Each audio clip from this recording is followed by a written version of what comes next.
हरदोई के लड़के क्या भारत माता की जिंदाबाद, विधायक जी जिंदाबाद के चक्कर में ज्यादा रहते हैं क्या? युवा जो भूमिका होनी चाहिए युवाओं की वो नहीं है। युवा अंकित जी कहाँ रहते हैं, ऋषभ जी कहाँ रहते हैं? आप लोगों को ये मुद्दे नहीं दिखते, इनमें क्यों नहीं प्रदर्शन किया गया? उत्कर्ष जी कहाँ हैं? क्यों प्रदर्शन नहीं हुए हरदोई के अंदर? सही बात भैया। उत्कर्ष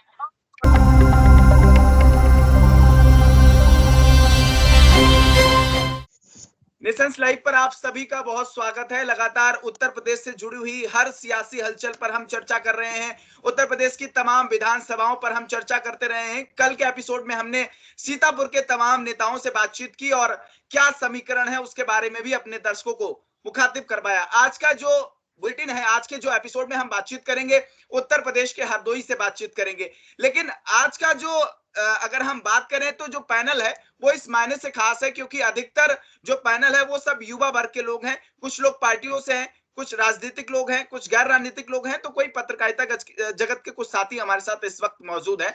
सबसे पहले हम परिचय करा देते हैं। हमारे साथ अभिनव द्विवेदी मौजूद है, पत्रकार हैं, स्थानीय पत्रकार हैं, हरदोई में लंबे दौर से पत्रकारिता के क्षेत्र में मुकाम हासिल किया है। नेटवर्क 10 के साथ इस समय काम कर रहे हैं। हमारे साथ आकाश मिश्रा मौजूद हैं, भारतीय जनता पार्टी के पूर्व जिला उपाध्यक्ष रहे हैं। युवा मोर्चा के ऋषभ कार्त्यान हमारे साथ इस वक्त मौजूद हैं, जो जिला संयोजक रहे हैं पूर्व में अखिल भारतीय विद्यार्थी परिषद के। हमारे साथ अविरल अग्नोत्री इस वक्त मौजूद हैं, सामाजिक कार्यकर्ता हैं, लगातार हरदोई में सामाजिक मुद्दों पर लिखते हैं, बोलते हैं और अपने मुद्दे भी उठाते हैं और समाज में एक अपनी अलग पहचान रखते हैं। अंकित सिंह परमार हमारे साथ मौजूद हैं, जो लगातार हिंदुत्ववादी मुद्दों पर सरकार का सामना करना हो या संघर्ष करना हो, सड़कों पर संघर्ष करना हो, करते रहे। हमारे साथ उत्कर्ष दीक्षित हैं जो कांग्रेस पार्टी से हैं और इस वक्त अगर बात करें तो इनकी जो धर्मपत्नी है वो प्रत्याशिता है 156 से 156 विधानसभा हरदोई की बात करें तो वहां से कांग्रेस पार्टी से टिकट मांग रही है। हमारे साथ फैजान अहमद फैजी हैं, जो समाजवादी पार्टी से हैं और लोहिया वाहिनी के जिला अध्यक्ष हैं, जिला उपाध्यक्ष हैं। पैनल को शुरू करने से पहले आप सबका बहुत स्वागत है। आज हम चर्चा करेंगे हरदोई के तमाम मुद्दों पर और जैसा कि हमने हेडलाइन में ही बताया था, पहले ही बताया था कि आखिर आज हम चर्चा करेंगे कि युवाओं को कितना मौका मिला है और हरदोई को पारिता करते रहे हैं। आप इस कार्यकाल को किस तरीके से देख रहे हैं? विकास के मुद्दों की बात हो, युवाओं को किस तरीके से क्या कुछ मिला है 5 साल में? युवाओं को अगर बात हरदोई के लिहाज से करें तो जो काबिल है वो तो अपना काम कर रहा है और ज्यादातर अगर यहाँ पर देखा जाए तो युवा लोकल की जो नेतागिरी है उसमें इन्वॉल्व रहता है और ऐसा कुछ रोजगार का यहाँ पर बहुत बड़ा कुछ हरदोई में है नहीं कि वो अपना कहीं पर कोई बड़ी इंडस्ट्री है या नहीं भी है। जो इंडस्ट्रियाँ यहाँ पर बाहर से नहीं है, लोकल के लोगों को बहुत जगह नहीं दी कि उन्हें आता है कि हमारे यहाँ इंडस्ट्री को लोकल, इस वजह से यहाँ पर रोजगार करने लायक बताने लायक तो ऐसा कुछ भी नहीं है कि जो बताया जा सके। और रही बात अगर बीते 5 साल में भारतीय जनता पार्टी ने क्या की, तो भारतीय जनता पार्टी के शासन में देखिए गुंडाई तो कम हुई है, कानून व्यवस्था भी ठीक ही रही है लगभग। बाकी अगर रोजगार की बात करें तो वैसा कुछ खास नहीं हुआ है और जो इंडस्ट्रियां आई हैं बाहर से वो भी जो लोकल के लोग हैं उनको तवज्जो कमी करते, तो बहुत ज्यादा करने लायक तो ऐसा कुछ नहीं किया ही, वो कर दिया हो इन्होंने। जो पूर्व योजनाएं थी जैसे मेडिकल कॉलेज वगैरह जो था वो जिस तरीके से बिल्डिंग तो खड़ी हुई है लेकिन यहाँ पे डॉक्टर नहीं है, जो वेंटिलेटर्स लगे हैं वो चलाने वाला कोई नहीं है। ऑक्सीजन प्लांट्स वगैरह हालांकि अभी लगवाए गए हैं, जब दूसरी लहर के बाद में जिस तरीके की परेशानियों का सामना सबको करना पड़ा, लेकिन जब परेशानियां आई तो फिर उस पर युद्ध स्तर विकास शुरू हुआ। उससे पहले उस पर कोई स्वास्थ्य सेवाओं पर कोई ध्यान नहीं हुआ। बिल्कुल, तो हरदोई में देखा जाए तो स्वास्थ्य सुविधाओं की बात करें, ये बड़ा मुद्दा रहा है। आकाश, अगर आप तक मेरी आवाज पहुंच रही हो तो सवाल मैंने आपसे किया था कि आखिर युवाओं को क्या कुछ मिला है? जवाब दें। मेरी आवाज आप तक आ रही है? जी जी, बोलिए।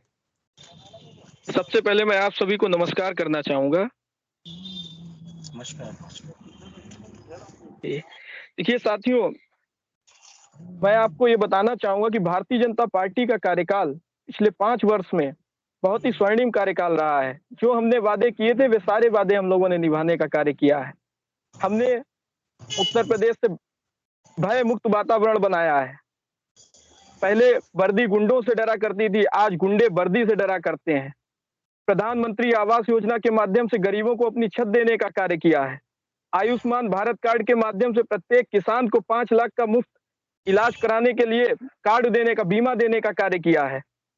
माताओं बहनों को मुफ्त बिजली कनेक्शन देने का कार्य किया है, साथ ही मुफ्त गैस कनेक्शन देने का कार्य किया है, अगर शौचालय युवाओं की देने बात का मैं कार्य करूं, किया है। युवाओं को जी युवाओं की अगर मैं बात करूं, खासकर हरदोई की मैं बात करूं, जी तो 5 साल में युवाओं जी। को क्या कुछ मिला? रोजगार कितने बने और कितने लोगों को नौकरी से जोड़ा गया है? देखिए, स्टार्टअप नीति के अंतर्गत हमने 5 लाख युवाओं को पूरे उत्तर प्रदेश में रोजगार देने का कार्य किया है।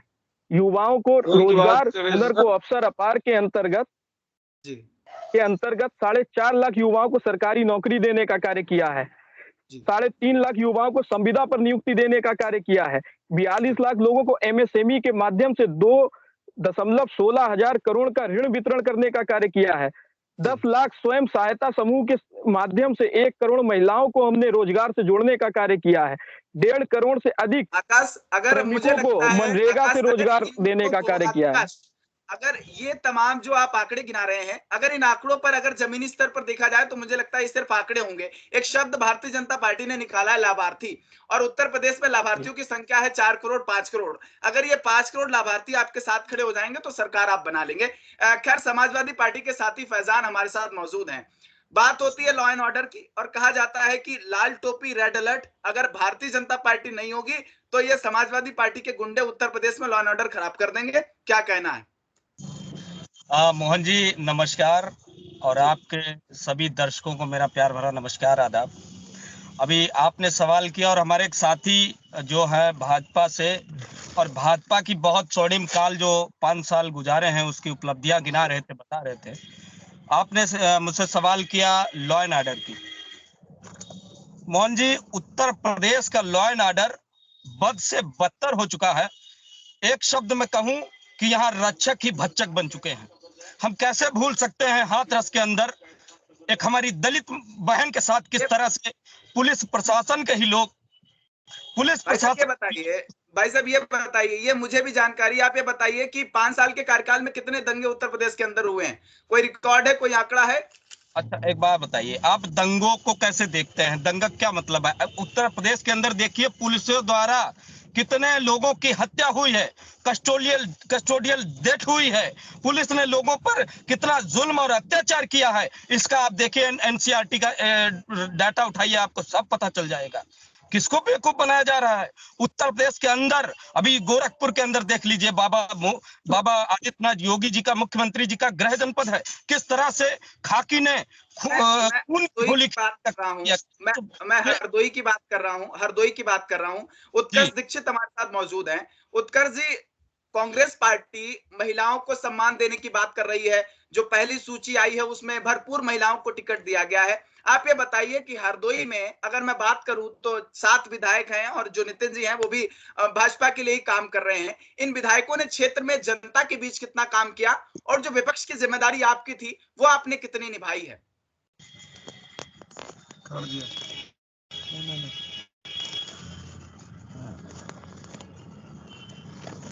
आपका माइक म्यूट है उत्कर्ष जी। मैं कह रहा हूँ मेरी आवाज आ रही है ना? जी जी, बोलिए बोलिए। सभी साथियों को नमस्कार, और बहुत ही सार्थक चर्चा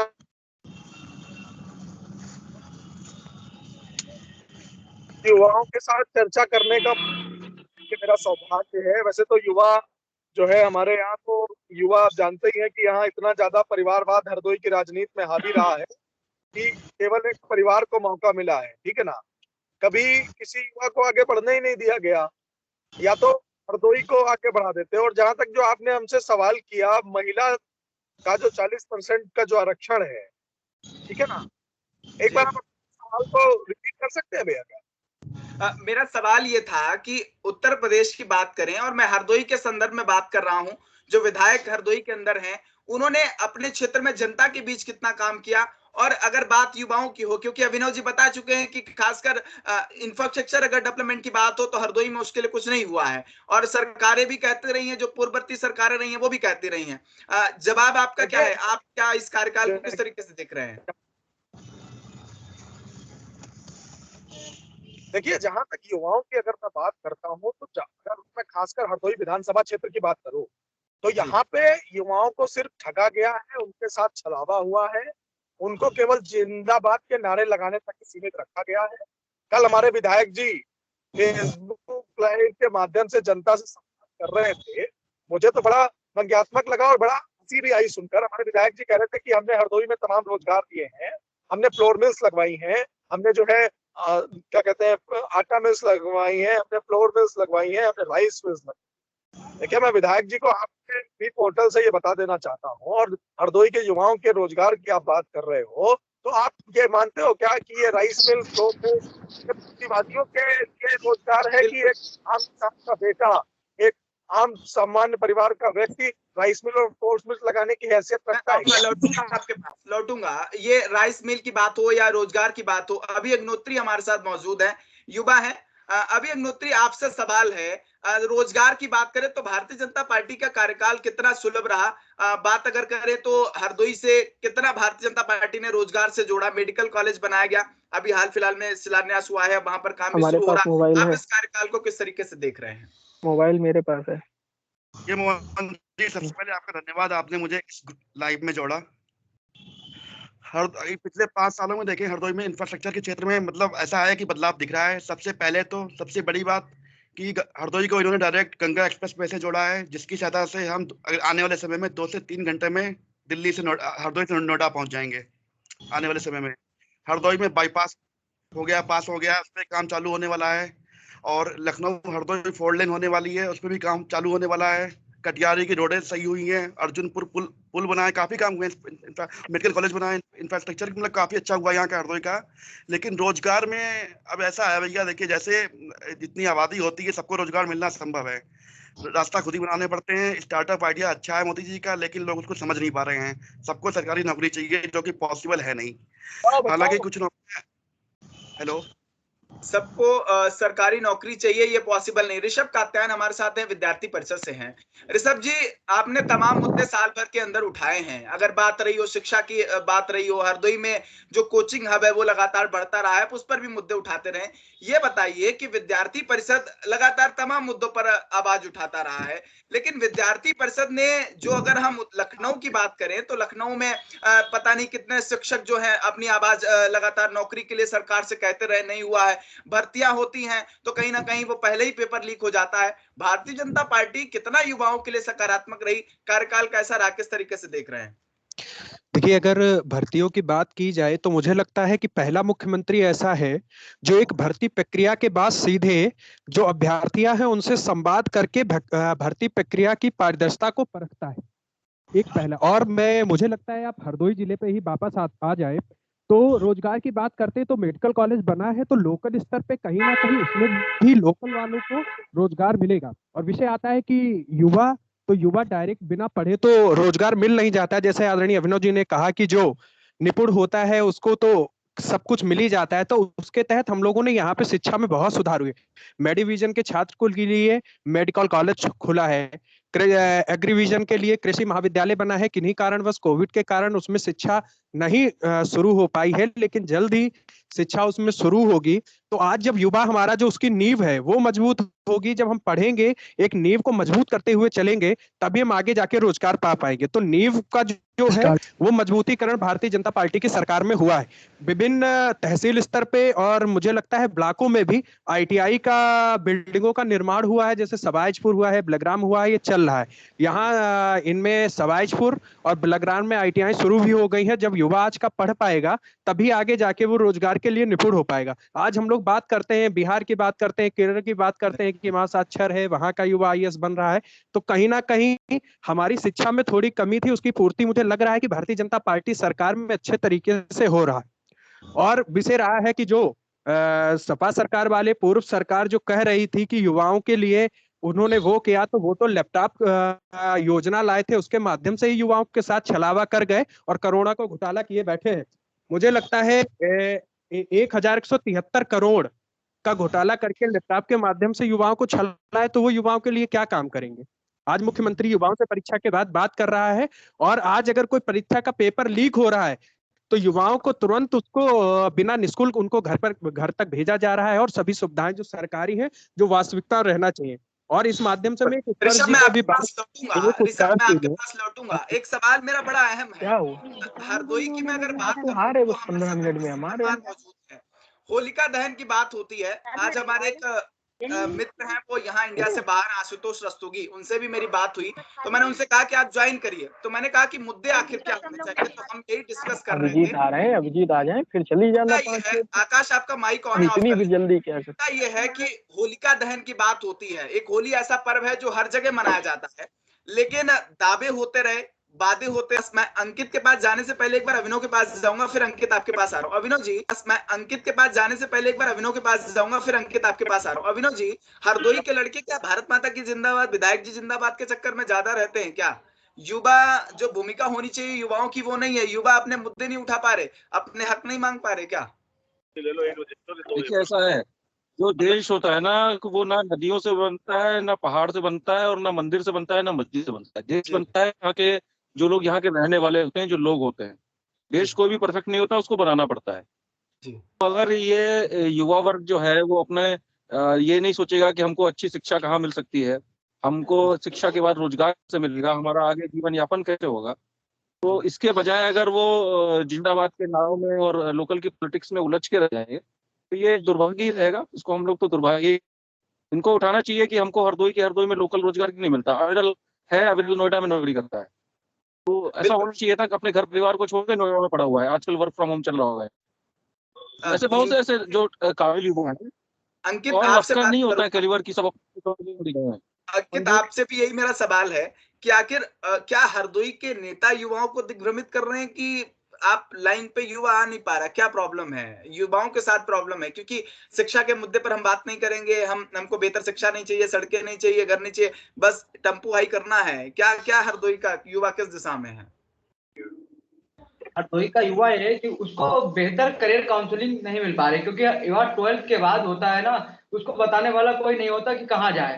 तो हरदोई में एक ऐसा माहौल क्रिएट हो गया है कि 12th के बाद आदमी डायरेक्ट राजनीति में आना चाहता है। उसको लगता है सब यही है, जो कुछ हम कर पाएंगे इसमें कर लेंगे। तो कहीं ना कहीं भ्रमित है, और यहाँ के नेता उसका भरपूर लाभ उठा रहे हैं, और जिंदाबाद मुर्दाबाद के नारे लगवा के लास्ट में वो अपना करियर बिल्कुल क्या कर रहे हो? इसमें बैठा लो। मैं आकाश आपके पास लौट रहा हूँ।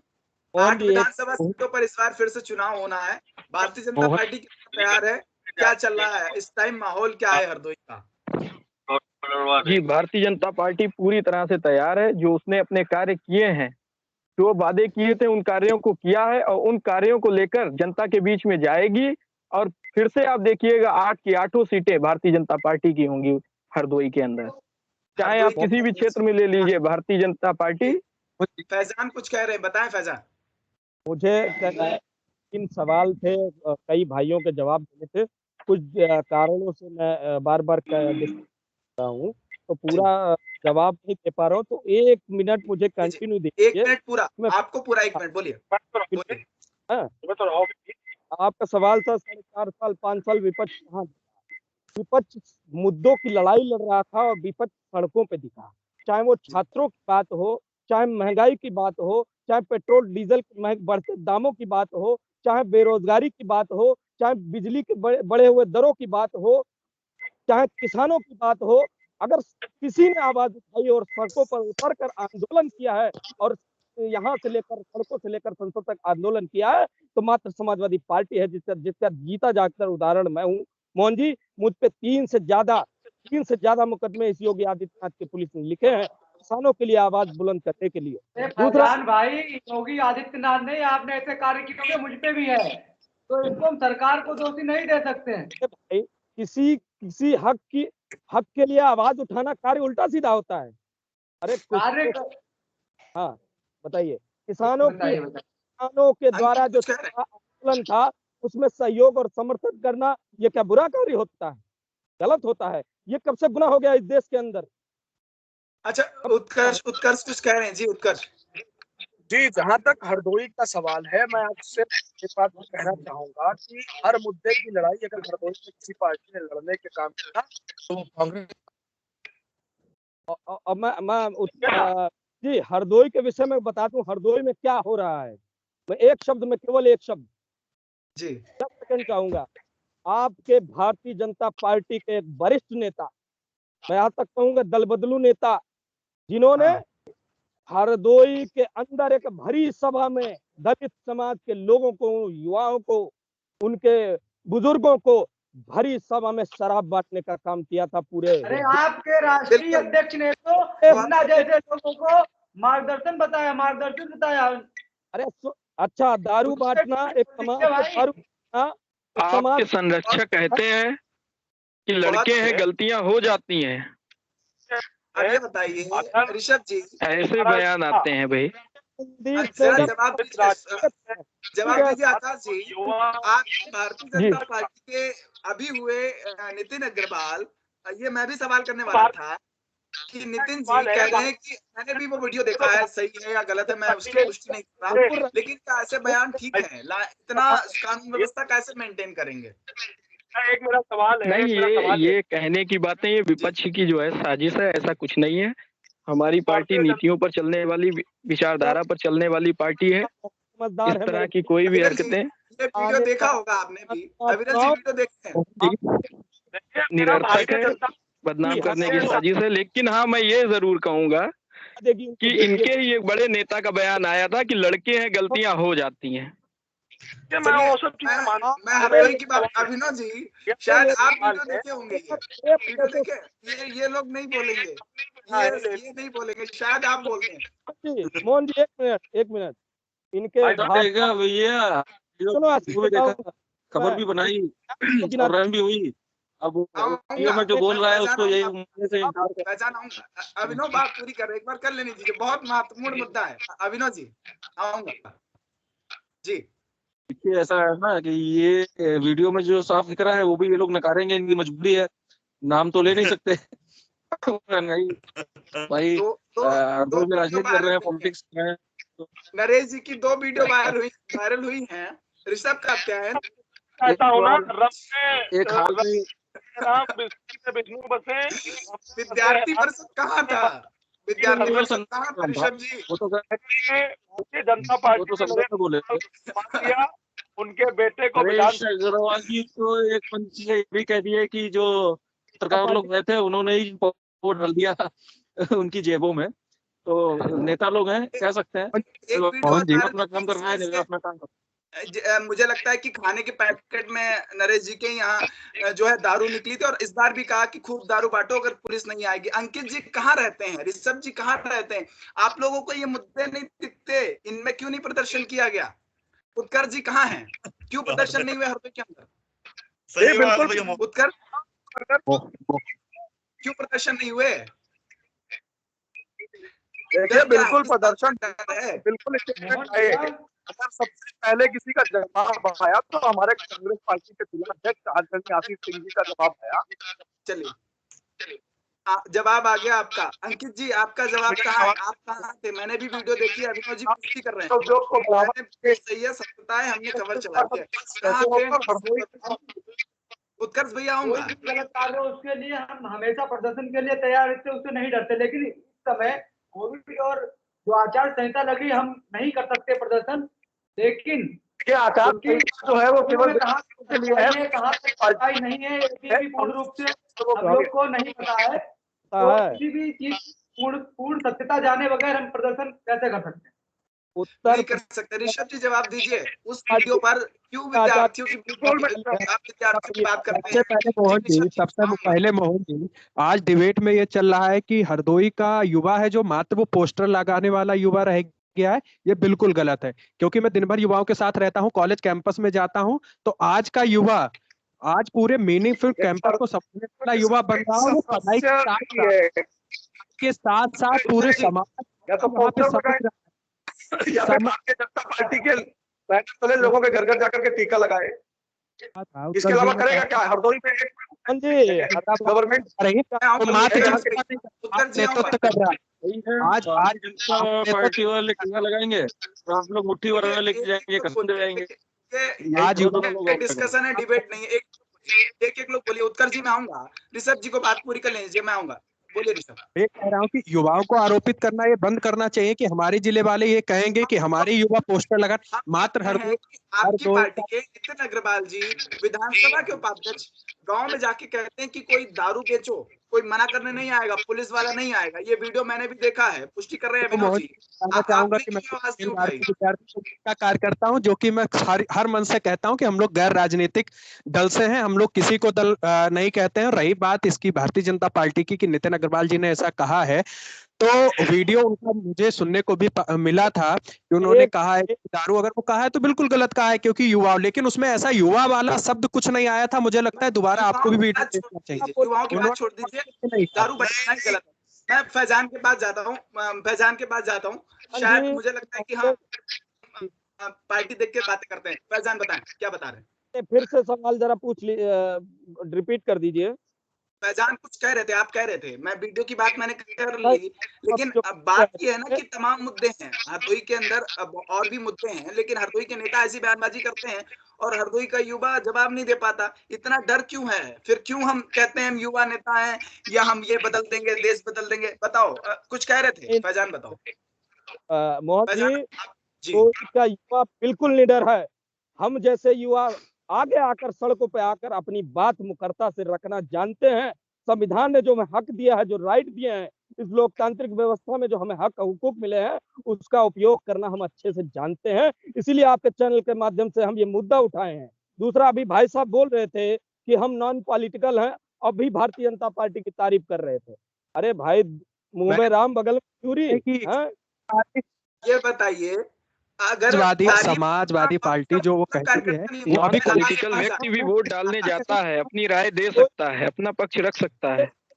बोलने दीजिए। अखिल भारतीय विद्यार्थी परिषद का कार्यकर्ता जहां कोविड में सेवा भाव लेके ऑक्सीमीटर लेके नाप रहा था, वहीं ये समाजवादी छात्र सभा के लोग 1,000 रुपए देके और दारू महंगे रेटों में बांटने का काम कर रहे थे, और दूसरा एक आने जाने के लिए पास बनवाने का काम कर रहे हैं। तो समाजवादी पार्टी के जो कार्यकर्ता है, जो मात्र एक छुटकल्ले भैया जिंदाबाद करते हैं, वो तो विद्यार्थी परिषद से अपना कंपेयर ना करें, क्योंकि वो मात्र हम स्वामी विवेकानंद को अपना मार्गदर्शन मांगने वाले संगठन है, या छुटकल्ले भैया की जिंदाबाद करने वाले संगठन है। हमारे पोस्टर पे आप स्वामी विवेकानंद को देखेंगे, इनके पे अखिलेश यादव को देखेंगे। अरे अंतर स्पष्ट है भाई। हम कैंपस में जाते हैं तो बैठक के बाद सफाई करते हैं, और ये लोग जाके वहां बैठ जिंदगी करने वाले। हम छुटकल्ले भैया की जिंदाबाद करने वाले संगठन नहीं है। बताइए, आप भारतीय जनता पार्टी का ही एक स्टूडेंट विंग है, इससे आप नहीं मुकर सकते हैं, स्वीकार करिए ना। मुझे लगता है आपको गूगल करना चाहिए, भारतीय जनता पार्टी की स्थापना कब हुई है और विद्यार्थी परिषद की कब है। 1949 में अखिल भारतीय विद्यार्थी परिषद की स्थापना हुई है, उसके बाद भारतीय जनता पार्टी की। मुझे लगता है ये मुद्दे इधर उधर के हैं, मुझे भटकना नहीं है, मुझे भटकना नहीं है, मैं आपको रोक रहा हूँ, मैं रोक रहा हूँ। हरदोई की बात कर रहे हैं हम, इधर उधर नहीं भटकेंगे। विद्यार्थी परिषद कौन है और एनएसवाई क्या है और समाजवादी पार्टी की छात्र सभा क्या है, सब खूब ही जानते हैं, बताने का कोई विषय नहीं है, कोई आवश्यकता नहीं है।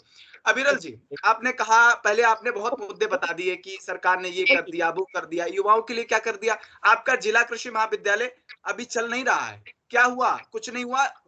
जो एजुकेशन व्यवस्था है कितनी दुर्लभ हो चुकी, कितनी बेकार हो चुकी। और हरदोई के जो विधायक हैं, आपको वो सांसद कौन है लापता, उनका क्या नाम है, जयप्रकाश क्या नाम है, वो तो लापता रहते हैं। मैं दिल्ली रहता हूँ, मैंने इन सांसदों को कभी नहीं देखा सदन में। आगामी अभिजीत, मैं 1 मिनट में, आप 20 सेकंड में जवाब देना। आपके सांसद जी, दोनों सांसद क्या कभी एक सवाल पूछे हरदोई को लेकर? एक सवाल, मैं अभी अविरल आपके पास आ रहा हूँ, आप जवाब दीजिए। आपके निष्क्रिय सांसद जो लापता हैं, अभी उत्कर्ष दीक्षित थे, कल इन्होंने एक पोस्टर लॉन्च किया, लापता हैं। आपके सांसद कहाँ हैं? चुनाव होने जा रहा है, दिखाई नहीं दे रहे। अब आकाश जी, हमसे पूछ रहे हैं वैसा? जी जी, हाँ जी, बहुत शॉर्ट में जवाब दीजिए, हम 2 मिनट में 3 मिनट में बाइंड अप करेंगे। हमें अभिनव के पास भी जाना है और इस पे डिस्कशन करना है लास्ट सीटों पे। बस 20 सेकंड में आप जवाब दे दीजिए। आपके सांसद कहाँ हैं? जी, हमारे सांसद जनता के बीच में है, जनता के लिए कार्य कर रहे हैं। कोई भी कार्य होता है जनता के लिए वे सदैव तत्पर रहते हैं। मैं एक, आपने जो नितिन जी के लिए आपने कहा था, मैं उस पर जवाब देना चाहता हूँ। देखिए, हो सकता है कि आपको जो रिकॉर्डिंग सुनी हो वो सच ना हो, लेकिन मैं आपसे कहना चाहता हूँ कि आपने ही अभी कहा था कि भारतीय जनता पार्टी की सरकार में सुशासन, पुलिस प्रशासन जो है सुशासन के रूप में कार्य कर रहा है। और इसी भारतीय जनता पार्टी की सरकार में एक मुहिम चली थी, जिसके अंतर्गत पूरे जिला के जितने भी शराब माफिया थे, सभी जेल की रास्ता देख चुके हैं, सभी के ऊपर मुकदमे लिखे गए हैं, फिर वे चाहे किसी भी पार्टी के हों, चाहे वे भारतीय जनता पार्टी के हों, चाहे वे विपक्ष के हों। इसलिए अगर ये तथ्य सही होता है, ये अविरल बताएं सांसद जी कहाँ हैं? आपने देखा सांसद जी को? जी मैं आज तक 3 साल होने आ रहे हैं, आज तक की सांसद को मैंने नहीं देखा। हरदोई में बात काटते मेरी, जो होता वो कर देंगे हम जी। सांसद जी ने मैं वाइंड अप के लिए जा रहा हूँ। अभिनव भैया मैं आपके पास आ रहा हूँ। अभिनव जी बताएं, क्या सांसद लापता है? विधायकों का पता नहीं चलता। आशीष सिंह आसू मुझे लगता नहीं दिखे। ये मतलब जब समय आ गया सब रहे, टिकट बच जाए, ये हो जाए, अब सब विधायक सब इतना जनप्रतिनिधि हो गए, समझ में नहीं आ रहा। 3.5 साल कहीं दिखे नहीं जनता के बीच। क्या जनता नहीं जानती है? अभिनव मैं आपसे डिस्कशन और इसका पूरा विश्लेषण लूंगा। 1 मिनट आपके पास है। 1 मिनट। देखिए ऐसा है, दूर दराज बैठ के ये कोई नहीं कह सकता कि कोई कहीं पे दिखा नहीं। विधायक या सांसद किसी के घर घर नहीं जा सकता। अगर वो घर घर ही जाएगा तो फिर कहाँ से डेवलपमेंट की स्कीम्स हैं उस पर डिस्कशन करेगा? कहाँ पर संसद में जो मुख्यालय रहते हैं, सचिवालय रहते हैं, वहां पर जाके कैसे अपना काम करेगा अगर घर घर जाएगा विधायक? विधायक या सांसद घर घर नहीं जाता। जी। आकलन इससे होना चाहिए कि डेवलपमेंट कैसा हो रहा है, कितना डेवलपमेंट हो रहा है। किसी से 1 to 1 कनेक्शन नहीं हो सकता ना, कोई कम्युनिकेट नहीं कर सकता कोई भी सांसद और कोई भी विधायक। और बाकी रही बात उनकी, तो जनता की अपेक्षाओं को कभी पूरी कर पाया है। अगर सांसद और विधायक सड़कों पर ही घूमते रहेंगे तो फिर डेवलपमेंट कहाँ से होगा? मेरा ये तो कहना बेमानी होगी कि विधायक दिखा नहीं और सांसद दिखा नहीं। सांसद के पास सांसद जो होता है हर कोई विधानसभा है जी। नहीं तो आप ये तो सही कहना कह रहे ये हैं। मैं एक बार इस चीज पे तो बहस नहीं करनी चाहिए कि कोई हमारे घर नहीं आया है या इश्यू इस पे होना चाहिए कि डेवलपमेंट कितना है। एग्जांपल देखिए, पूरा शाहजहानपुर कर दिया, जनता के बीच में रहते हैं, जनता के बीच में कौन रहता है कौन नहीं रहता है इसका पैमाना कैसे आप तय कर सकते हो? जो लोग जनता के बीच में रहते हैं, तो यहाँ पर अभी सांसद नहीं तमाम लोगों के जो कभी कभी हमारे में कब आते कैसे जाना कुछ मालूम ही नहीं। यहाँ पे आकलन करो आपकी डेवलपमेंट कैसा हुआ। आकलन ये करो कि आपके जिले पे बाईपास क्यों नहीं बना, बना तो बना है कि नहीं बना। आकलन ये करो कि आपका जिला आपके जिले में कितनी फैक्ट्रियां लगती हैं, आपके जिले में कितने इंजीनियरिंग कॉलेज बने। आकलन इस पे करो।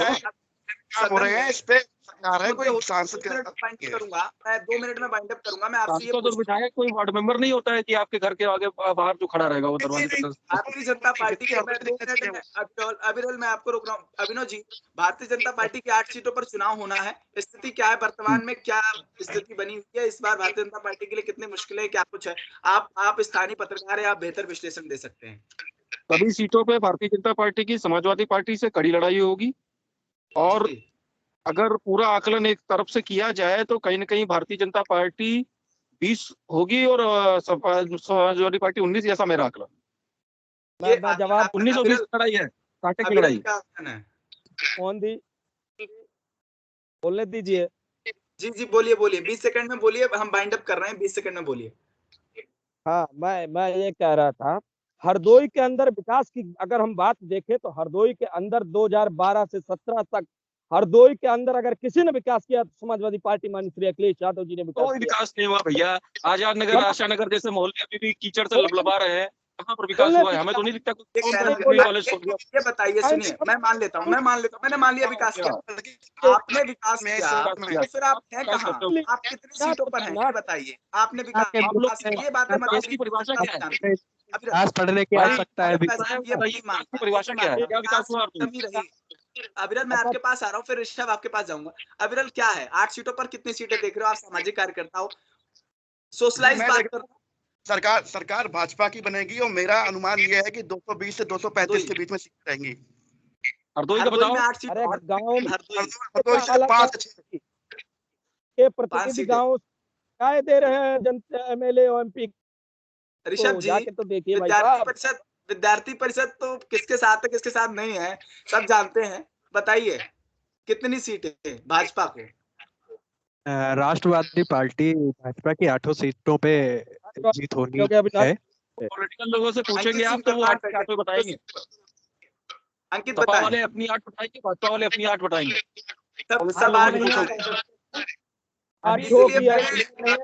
और फैजान से सवाल नहीं किया तो मिलने जा रही है घोषणा हो जाएगी, हम हरदोई की तभी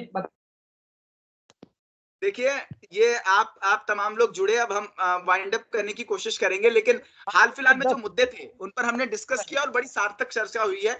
बहुत ऐसे मुद्दे आए जिन पर लोग बचने की भी कोशिश की।